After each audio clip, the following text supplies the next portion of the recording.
वैजापुरात राष्ट्रीय स्वयंसेवक संघाकडून विशाल हिंदू संमेलनाचे आयोजन करण्यात आले आहे. आपल्यासोबत या ठिकाणी आयोजक आहेत. काय सांगाल, कशा प्रकारे याचं स्वरूप असणार आहे आणि काय काय तुमचं नियोजन आहे उद्याचं? यावर्षी विजयादशमीला राष्ट्रीय स्वयंसेवक संघाच्या स्थापनेला 100 वर्ष पूर्ण होत आहे आणि त्यानिमित्ताने आपण देशभर विविध ठिकाणी संमेलनांचं आयोजन करत असून आत्तापर्यंत साधारण 3,500 प्लस संमेलनं देशभर आयोजित संपन्न झालेली आहे.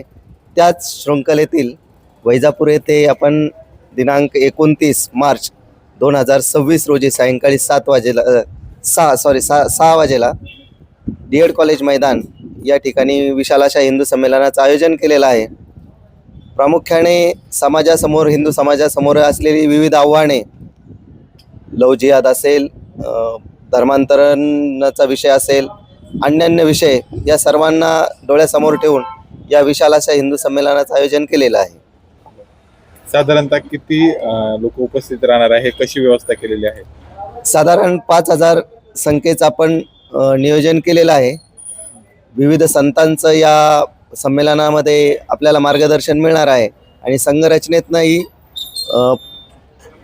खाडेसर हे वक्ते म्हणून उपस्थित राहणार आहे. आणि त्यानंतर कार्यक्रमाच्या समारोपानंतर भव्य अशा प्रसादाचं आयोजन देखील करण्यात आलेलं आहे. काय सांगाल, हे संमेलन आयोजित करण्यामागचं कारण काय, उद्देश काय? संमेलन आयोजित करण्याच्या मागचं जे उद्देश आहेत, जे आमचे 5 पंचतत्व आहेत, त्या पंचतत्वावर आधारित जे आमचं स्वदेशी आहे, स्वदेशी उत्पादनावर जास्त भर दिला गेलेला आहे. त्याप्रमाणे पर्यावरण हा देखील एक विषय आहे. पर्यावरण, प्लास्टिक मुक्ती, त्याचप्रमाणे कुटुंब प्रबोधन हा देखील एक विषय आहे. आणि या प्रकारे असे पंचतत्वे आमचे आहेत. कोण कोण वक्ते असणार आहेत? वक्ते त्यामध्ये आमचे साध्वी धर्मसिंह आणि साध्वी गायत्री दिदी असणार आहेत. आणि माधवानंद गिरीजी महाराज हे मातापूर आश्रम येथील आहेत. आणि त्याचप्रमाणे दादा महाराज टुपके हे देखील आहेत. आणि आमचे सोमीनाथजी खाडे हे 4 वक्ते आम्हाला लाभलेले आहेत.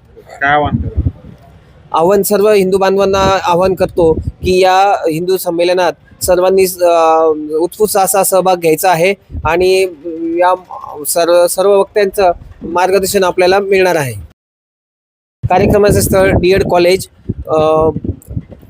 वैजापूर, DED कॉलेजचं ग्राउंड वैजापूर. तर हे होते आयोजक.